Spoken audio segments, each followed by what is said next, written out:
Hello students, today we are going to study the fourth life processes, that is excretion. In previous session we have completed three life processes. They are nutrition, respiration and transportation. हम लोगों ने बात किया था तीन life processes के बारे में, सभी लिविंग ऑर्गेनिज्म में किस तरह से ये जो लाइफ प्रोसेसेस हैं वो होती हैं। आज हम बात करेंगे एक्सक्रीशन के बारे में। साथ ही साथ बता दूं कि आज हम इस लेक्चर में क्या क्या जो टॉपिक्स है वो हम कवर करने वाले हैं। हम कवर करेंगे इंट्रोडक्शन टू एक्सक्रेटरी सिस्टम और एक्सक्रेशन, साथ ही साथ different types of excretory organs के भी बारे में बात करेंगे। आज का हमारा टॉपिक क्या है? Excretion. Let's start. Before starting excretion मैं आपको एग्जाम्पल देती हूँ जिससे कि आपको बहुत ही क्लियरली समझ में आएगा कि एक्सक्रीशन है क्या। अगर आप अपने रेगुलर लाइफ को ले लो, फॉर एग्जाम्पल आप एक रूम को ले लो, ओके। जैसे कि आप इस इमेज में देख सकते हो, इस इमेज में आपको देखकर क्या लग रहा है कि जो भी आप रेगुलर यूज में कुछ भी चीज़ों को यूज करते हो, ओके, तो उससे क्या होते हैं, तो वेस्ट प्रोड्यूस होते हैं। साथ ही साथ आप उस वेस्ट जो प्रोड्यूस हुआ है उसको आप क्या करते हो, स्टोर करके रखते हो क्या? नहीं, आप क्या करते हो, उसे स्टोर करके क्या करते हो, तो उसे बाहर फेंक देते हो। उसे कभी भी आप स्टोर करके फॉर मेनी डेज आप नहीं रखते, बिकॉज यू नो कि अगर आप उन सारे जो वेस्ट जो मटेरियल्स हैं उसको अगर आप स्टोर करके रखोगे तो क्या होगा कि जर्म्स आना स्टार्ट हो जाएंगे, which is causative agent for diseases. आप क्या हो सकते हो, तो बीमार पड़ सकते हो। साथ ही साथ आपका उस कमरे में रहना मुश्किल हो जाएगा। तो इसलिए आप क्या करते हो कि आपसे जितने भी यूजेस होते हैं, कोई भी चीज़ को आप यूज़ करते हो उसे आप क्या करते हो, तो उस वेस्ट मटेरियल को आप बाहर फेंक देते हो। सेम वैसा ही प्रोसेस होता है हमारी बॉडी में भी। हमारी बॉडी में भी ड्यूरिंग मेटाबॉलिक एक्टिविटीज़ बहुत सारे जो है वेस्ट मटेरियल प्रोड्यूस होते हैं, उसका हमारे बॉडी से बाहर निकालना बहुत ही ज़्यादा ज़रूरी है। बिकॉज अगर वो हमारे बॉडी में कंज्यूम होते जाएंगे और स्टोर होते जाएंगे तो क्या होगा कि हमारे बॉडी में टॉक्सिक बनना स्टार्ट हो जाएगा, which is cause to disease और डेथ। उससे क्या हो सकते हैं, या तो हम बीमार पड़ सकते हैं और या फिर हमारी डेथ भी हो सकती है। यहाँ पे क्या इंपॉर्टेंट है कि हमारे बॉडी में ड्यूरिंग मेटाबॉलिक एक्टिविटीज जितनी भी वेस्ट मटेरियल जो है वो प्रोड्यूस हो रहे हैं उसे बाहर निकालना बहुत ही ज़्यादा ज़रूरी है, and that process known as excretion. आइए जानते हैं डेफिनेशन के थ्रू। सबसे पहले बता दो एक्स, ओके, यहाँ पे ex in the sense out, crete in the sense flow, मतलब कि वेस्ट प्रोडक्ट का outflow from the body. That process is known as तो एक्सक्रीशन। उसे हम क्या कहते हैं? एक्सक्रीशन। डेफिनेशन की तरफ ध्यान देते हैं तो सबसे पहले बात करेंगे द बायोलॉजिकल प्रोसेस, ठीक है, the biological process of removal of harmful nitrogenous waste. याद रखिएगा, I have written here nitrogenous waste. वो क्या होता है हम लोग आगे डिस्कस करेंगे। From the body is called excretion. उसे क्या कहते हैं? एक्सक्रीशन कहते हैं। मतलब कि हमारे बायोलॉजिकल प्रोसेस में जो भी रिमूवल होते हैं हमारे बॉडी में हार्मफुल नाइट्रोजनस वेस्ट, जिसको कि रिमूव करना बहुत ही ज़्यादा इंपॉर्टेंट है, that process is known as excretion. अब यहाँ पे जानने वाली बात ये है कि कौन कौन से सब्सटेंसेस ऐसे हैं जिसका कि हमारे बॉडी से बाहर निकालना ज़रूरी है। Here is substances to be get rid of, मतलब उसका हमारा बॉडी से बाहर निकालना इंपॉर्टेंट है। आइए जानते हैं वो क्या क्या है। सबसे पहले carbon dioxide and water. Carbon dioxide and water का हमारे बॉडी में जब यूज हो जाता है तो क्या होता है कि एक्सेस जो वाटर रहते हैं उसका हमारी बॉडी से क्या किया जाता है, एक्सक्रीट किया जाता है, बाहर निकाला जाता है। Carbon dioxide, as you know, अगर आपने रेस्पिरेशन टॉपिक्स को कवर किया है तो कार्बन डाइऑक्साइड जो है वो क्या है, हमारे बॉडी के लिए यूजफुल नहीं है, ठीक है। वो एज अ वेस्ट प्रोड्यूस होते हैं तो उसको हम लोग क्या करते हैं, in respiration process we have discuss that वो जो है लंग्स के थ्रू क्या होता है, उसका एक्सचेंज होता है। तो यहाँ पर कार्बन डाइऑक्साइड क्या है, तो एज एक्सक्रीटरी प्रोडक्ट हुआ या वेस्ट प्रोडक्ट हुआ। साथ ही साथ वाटर का जो है हमारा बॉडी को जितना यूज करना था वाटर, वो यूज करने के बाद वो क्या करती हैं, तो एक्सेस वाटर को वो हमारे बॉडी से एक्सक्रीट कर देती हैं। Now the second is nitrogenous metabolic wastage. अब ये नाइट्रोजनस मेटाबॉलिक वेस्टेज है क्या? तो जैसा कि आपको पता है कि हम जो है हमारे खाने में अधिकतर क्या टेक इन करते हैं, हम अपने अधिकतर खाने में टेक इन करते हैं प्रोटीन, फैट्स एंड कार्बोहाइड्रेट। तो यहाँ पर जो फैट्स एंड कार्बोहाइड्रेट है उनमें नाइट्रोजन नहीं होता है, बट प्रोटीन में जो है कुछ जो परसेंटेज होते हैं वो किसके होते हैं, तो नाइट्रोजन के, ठीक है, जिसका कि हमारा बॉडी से बाहर निकालना जरूरी है। तो वो नाइट्रोजन वेस्ट जो है वो in the form of urea, uric acid and ammonia में क्या हो जाती है, तो चेंज हो जाती है, और in the form of urea, uric acid and ammonia ये हमारे बॉडी से क्या होती है, एक्सक्रीट की जाती है।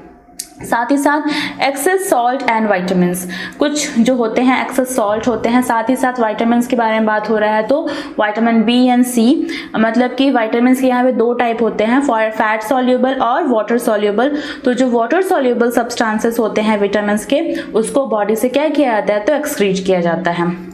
The fourth is water. जैसे कि मैंने पहले ही बताया कि हमारी बॉडी को जितना वाटर यूज करना था उसने कर लिया। इसके बाद क्या होता है कि एक्सेस वाटर को हमारे बॉडी के थ्रू क्या होता है, तो एक्सक्रीट किया जाता है in the form of sweat, और अदर भी हो सकते हैं। साथ ही साथ यहाँ पे बात हुआ है बाइल पिगमेंट। अब यहाँ पे क्वेश्चन ये होता है कि बाइल पिगमेंट होता क्या है। तो बाइल पिगमेंट क्या है कि देखिए हमारे बॉडी में होते हैं RBC in the sense red blood cell. Okay, RBC का जो लाइफ स्पेन होता है वो एटलीस्ट 120 डेज के होते हैं, ठीक है। तो आफ्टर 120 डेज क्या होता है, उनका क्या हो जाता है, तो रेड ब्लड सेल का डेथ हो जाता है। उसमें जो रेड ब्लड सेल की अगर हम बात करें तो रेड ब्लड सेल में जो है होते हैं हेमोग्लोबिन। रेड ब्लड सेल में क्या होते हैं, तो हेमोग्लोबिन। फॉर एग्जाम्पल ये जो है हमारा रेड ब्लड सेल है। अब क्या होता है ना, तो रेड ब्लड सेल में होते हैं, उनका जो पिगमेंटेशन होता है रेड कलर जो होता है किसकी वजह से होता है, तो हेमोग्लोबिन की वजह से। तो after the death of RBC क्या होता है, तो हेमोग्लोबिन को जो ब्रेकडाउन होता है, हेमोग्लोबिन का जो ब्रेकडाउन होता है, यहाँ मैं HB से उसे डिनोट कर रही हूँ हेमोग्लोबिन को। तो हेमोग्लोबिन का जो ब्रेकडाउन होता है उससे जो प्रोड्यूस होती है that is called bile pigment. Okay, bile pigment जो है हमारी फिशेस के बारे में अगर हम बात करें तो फिशेस में जो येलोइश कलर होता है वो होता है due to bile pigment. So these are the substances which is get to rid of from our body. Okay, now अब हम जानेंगे कि सिग्निफिकेंस क्या क्या है एक्सक्रीशन के। सिग्निफिकेंस इन द सेंस कि महत्व क्या क्या है एक्सक्रीशन के। सबसे पहले अगर हम बात करें सिग्निफिकेंस की, तो जो हमारा पहला सिग्निफिकेंस है that is the unwanted by product of the metabolic activities are removed. मतलब कि ड्यूरिंग मेटाबॉलिक एक्टिविटीज जितने भी अनवांटेड बाई प्रोडक्ट हैं जिसका कि हमारे बॉडी में फर्दर कोई यूज नहीं है, उसको क्या किया जाता है, तो उसे एक्सक्रीट किया जाता है। So this is the first significance of excretion. The second is many toxic chemical which damage the cell and affect metabolic activities are removed. आपको पता है कि ड्यूरिंग मेटाबॉलिक एक्टिविटीज क्या होते हैं, बहुत सारे वेस्ट प्रोड्यूस होते हैं। तो उससे क्या होता है ना कि अगर उसे ज्यादा दिन तक या ज्यादा देर तक स्टोर किया गया तो वो क्या हो जाएंगे, तो वो टॉक्सिक का जो है वो रूप ले लेंगे, जिसकी वजह से क्या होगा कि हमारा सेल भी डैमेज हो जाएगा, साथ ही साथ जो है हमारा मेटाबॉलिक एक्टिविटीज भी क्या हो जाएगा, तो अफेक्ट कर जाएगा। तो ये सेकेंड सिग्निफिकेंस है एक्सक्रीशन की। अगर हम बात करें थर्ड सिग्निफिकेंस की, the ionic concentration of body fluid is maintain by excretion and osmoregulation. अब यहाँ पर ये ऑस्मोरेगुलेशन क्या है, सबसे पहले तो ये आयनिक कंसंट्रेशन को क्या करती है, तो मेंटेन करती है। अगर हम बात करें ऑस्मोरेगुलेशन की तो आप यहाँ पे देख सकते हो the process of maintaining the right amount of water, मतलब हमारे बॉडी में कितना अमाउंट ऑफ वाटर का यूज होगा और जितना amount of water and ionic balance जो है हमारे बॉडी में इंपॉर्टेंस है उसका मेंटेन करना, उस प्रोसेस को क्या कहते हैं, तो उसको हम कहते हैं ऑस्मोरेगुलेशन। फॉर एग्जांपल अगर हम बात करें कि जब हमारा बॉडी जो है बहुत ही ज्यादा हीट हो जाता है, ठीक है, तो उसको जो है कोल्ड पहुंचाने के लिए, मतलब कि बॉडी को ठंडा करने के लिए क्या होता है, तो स्वेटिंग होता है, ठीक है, and that process is known as osmoregulation. ठीक है, now the fourth significance of excretion is the water content of pH of body fluid is regulated by it। जो वाटर का कंटेंट होता है साथ ही साथ उसका pH बॉडी फ्लूइड को जो रेगुलेट किया जाता है वो भी किसके थ्रू होता है, तो एक्सक्रीशन के थ्रू। नाउ अब हम बात करेंगे एक्सक्रीशन इन ह्यूमन के बारे में, मीन्स ह्यूमन एक्सक्रीटरी सिस्टम के बारे में। यहाँ मैंने बताया है that in human beings excretion mainly occurs through a urinary system। यहाँ हम बात कर रहे हैं ह्यूमन एक्सक्रीटरी सिस्टम के बारे में। साथ ही साथ मैंने यहाँ बताया कि ह्यूमन बींग्स में जो एक्सक्रीशन होता है अकर्स थ्रू यूरिनरी सिस्टम। बता दूँ कि एक्सक्रीटरी सिस्टम को हम यूरिनरी सिस्टम भी कह सकते हैं। क्यों? देखिए यहाँ पे तो सबसे पहली बात जानने वाली ये है कि नेवर कंफ्यूज बिटवीन एक्सक्रीशन और डेफिकेशन। होता क्या है ना कि हम लोग फॉर एग्जाम्पल अगर मैं दूँ तो जो फीशस होती है जिसका पासिंग होता है थ्रू द रेक्टम, मतलब फॉर एग्जांपल ये अनडाइजेस्टेड फूड जो होते हैं उसका पास होना थ्रू द रेक्टम, अगर हम लोग नॉर्मल जो मेडिकल लैंग्वेज में यूज किया जाता है दैट इज स्टूल, उसका जो पासिंग होता है थ्रू रेक्टम, ये एक्सक्रीशन का पार्ट नहीं है, ये पार्ट है आपका डेफिकेशन का। So never confuse between defecation and excretion. साथ ही साथ अगर हम बात करें कि मैंने यहाँ पे ये भी बताया कि लंग्स के थ्रू जो कार्बन डाइऑक्साइड का क्या होता है तो एक्सचेंज होता है, वो जो उसका एक्सक्रीट होता है, ये भी पार्ट रेस्पिरेशन का है। ठीक है, तो अगर हम बात करें in humans term excretory system, तो यहाँ पर जो यूरिनरी सिस्टम है it is more appropriate word for excretory system. That means कि excretory system is also known as urinary system. इसलिए मैंने यहाँ पे लिखा है that in human being excretion mainly occurs through urinary system.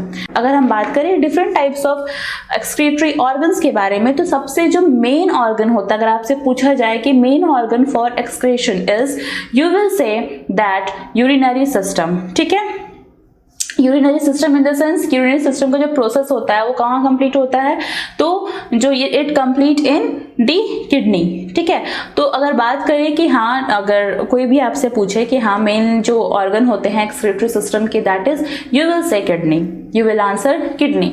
और यहाँ पर जो है एक्सक्रीटरी सिस्टम को हम यूरिनरी सिस्टम भी कहते हैं। अब अगर बात करें कि और अदर क्या क्या होते हैं, तो फॉर एग्जांपल स्किन भी हमारे एक्सक्रीटरी सिस्टम में आएंगे, लेकिन ये मेन एक्सक्रीटरी ऑर्गन नहीं है। स्किन के थ्रू क्या होता है, तो स्किन के थ्रू आपका स्वेट का जो होता है वो रिलीज होता है, स्वेट रिलीज होता है। साथ ही साथ अगर बात करें हम लंग्स के बारे में, तो लंग्स में भी क्या होते हैं, तो कार्बन डाइऑक्साइड का रिलीज होता है लंग्स के थ्रू। तो यहाँ पर ये सारे जो हैं ऑर्गन्स हैं, बट अगर मेनली बात किया जाए तो यहाँ पर बात सिर्फ और सिर्फ अगर मेन एक्सक्रीटरी ऑर्गन के बारे में बात हो, that will be kidney which is the part of urinary system. Now बात करते हैं यूरिनरी और एक्सक्रीटरी सिस्टम ये किससे कंसिस्ट ऑफ, वो मतलब कि ये जो यूरिनरी सिस्टम है ये किन किन डिफरेंट टाइप्स ऑफ ऑर्गन से जो है ये बने हैं। इससे पहले मैं आपको ये बता दूं कि बहुत बार स्टूडेंट्स क्या होता है ना कि सिक्रेशन एंड एक्सक्रीशन में जो है वो कंफ्यूज हो जाते हैं। सिक्रेशन भी उन्हें एक्सक्रीशन की तरह ही लगता है, लेकिन मैं आपको बता दूं कि सिक्रेशन जो है, जो हमारे बॉडी में जो ग्लैंड्स होते हैं उससे जो रिलीज होता है जितने भी हार्मोन्स, वो क्या होते हैं, तो बॉडी उसका फर्दर यूज करती है। ठीक है, तो जिस भी ग्लैंड्स का, जिस भी हार्मोन्स का, किसी भी सिक्रेशन का अगर बॉडी जो है उसको फर्दर यूज कर रही है तो उसे हम क्या कहेंगे, सिक्रेशन। और वैसे वेस्ट प्रोडक्ट जिसका कि बॉडी फर्दर यूज नहीं करता है, which is not useful for our body, these are called excretion. This process is called excretion. तो यहाँ पर आपको इन दोनों के बीच के डिफरेंसेस के बारे में फुली जो है वो क्लियर हो गया होगा, आई होप सो। अगर मैं एग्जाम्पल दूं एक्सक्रेशन का, तो यहाँ पे एग्जाम्पल हो जाएगा यूरिन का, which is not useful for our body, further use कुछ भी नहीं होता है, इसलिए उसे क्या किया जाता है, तो एक्सक्रीट कर दिया जाता है। अगर हम बात करें सिक्रेशन का, तो यहाँ पर फॉर एग्जाम्पल जो स्वेटिंग होता है या फिर इंसुलिन हो गया, ठीक है, तो ये सब क्या है कि हमारे बॉडी के लिए यूजफुल होते हैं। तो ये सारे किस में आएंगे, तो ये सारे आएंगे सिक्रेशन में। Now the first is kidney, ये फर्स्ट पार्ट है आपका यूरिनरी सिस्टम का। तो किडनी क्या करती है, the kidney perform the essential function of removing waste product from the blood and regulating water fluid level. Kidney का काम क्या होता है, तो किडनी जो है ये वाटर को फिल्टर करके उसके जितने भी टॉक्सिक वेस्ट मटेरियल है उसे क्या करती है, तो बाहर निकालती है। ये काम होता है किसका, तो किडनी का। इसके बारे में भी हम आगे सेशंस में जो है हम इंडिविजुअली हम किडनी के बारे में बात करेंगे। आज के लिए बस हम ये जानते हैं कि एक्सक्रीटरी सिस्टम में क्या क्या जो ऑर्गन्स होते हैं वो इन्वॉल्व होते हैं। तो the first is kidney. As you can see in this structure, this will help you to recognize that what is kidney. So here is, that is the picture of or image of kidney. Now the second is ureter. As you can see in this image, this is the complete urinary system, जहाँ पे आप देख सकते हो कि ये है हमारा किडनी, जिसके बारे में अभी हमने आपको बताया। सेकंड हम बात करेंगे यूरेटर के बारे में। द थर्ड इज ब्लैडर और urinary bladder. The fourth is urethra. साथ ही साथ यहाँ पर होते हैं sphincter, okay, which we will study in further classes. Sphincter होते हैं, यहाँ पे वाल्व्स होते हैं, जो कि हम अभी आगे पढ़ेंगे। आज के लिए हम जानते हैं, सबसे पहले हम लोगों ने किडनी के बारे में जान लिया। अब हम बात करेंगे यूरेटर की तरफ, ठीक है। तो यूरेटर क्या है? तो यहाँ पे जैसे कि डेफिनेशन में लिखा हुआ है, the ureter is tube that carry urine from kidney to the urinary bladder. There are two ureter, one attached to each kidney. As you can see in this image कि ये क्या है, तो हमारा यूरेटर है, जो कि यहाँ पे मैंने डेफिनेशन में बोला कि इसका जो स्ट्रक्चर होता है वो ट्यूब लाइक स्ट्रक्चर की तरह होता है, जो कि कैरी करती है यूरिन को फ्रॉम द किडनी। आपको बता दूं कि यूरिन का जो फॉर्मेशन होता है वो किडनी में ही होता है। जब किडनी में यूरिन का फॉर्मेशन हो जाता है तो अब तो उसे बॉडी से बाहर निकालना है ना, तो क्या होता है कि सबसे पहले ये दो यूरेटर, किडनी कितने होते हैं, numbers of kidney are 2, also the ureter कितने होते हैं, numbers of ureter are 2। So यहाँ पर जो है ये दोनों ही यूरेटर किससे अटैच्ड होते हैं, तो किडनी से अटैच्ड होते हैं। और साथ ही साथ ये क्या करते हैं, तो कैरी करते हैं यूरिन को। और ये कहाँ लाकर पहुंचाते हैं यूरिन को, तो ये लाके पहुंचाते हैं, as you can see in this image, कहाँ पहुंचा रहे हैं, तो यूरिनरी ब्लैडर में। नाउ अब जानते हैं यूरिनरी ब्लैडर के बारे में कि यूरिनरी ब्लैडर क्या है, वो क्या रोल प्ले करती है। तो urinary bladder is a muscular sac in the pelvis just above and behind the pubic bone. When empty, the bladder is about size and shape of a pear. Urine is made in the kidney and travel down to tubes called ureter to the bladder. Urine exits the bladder into the urethra which carries urine out of the body. मतलब अगर generally अगर हम बात करें urinary bladder के बारे में, तो यूरिनरी ब्लैडर जो है वो सैक लाइक स्ट्रक्चर की तरह होती है। साथ ही साथ ये क्या करती है, तो ये जब यूरिन आता है यूरेटर के थ्रू, तो वो क्या करती है, उसे यहाँ पर जो है स्टोर करती है और थ्रू द यूरेथ्रा इसे क्या करती है, तो पास आउट कर देती है फ्रॉम द बॉडी। अब बात करते हैं यूरेथ्रा के बारे में कि यूरेथ्रा क्या काम करती है। As you can see in this image और इन दिस डेफिनेशन, आप देखो, the urethra is a tube that carries urine from bladder to outside of the body. मतलब जब जो है ये ब्लैडर फुल ऑफ यूरिन हो जाता है, तो क्या होता है कि हमारे माइंड तक, हमारे ब्रेन तक जो है क्या होती है, तो इंफॉर्मेशन पहुंचाई जाती है that it is the time to empty the urinary bladder. और उसके बाद हम क्या करते हैं, तो यहाँ पे जो स्पिंक्टर होती है, वो मसल्स होती है, वो ओपन हो जाता है। और साथ ही साथ यहाँ यूरेथ्रा के थ्रू क्या होता है, तो यूरिन जो है वो बाहर कर दिया जाता है outside of the body. So this is the introduction of excretory system or excretion. In next class we have discussed about the different, जैसे कि हम लोगों ने बात किया किडनी के बारे में, तो हम किडनी के बारे में हम लोग जानेंगे। Till then that's all for today. Till then thank you.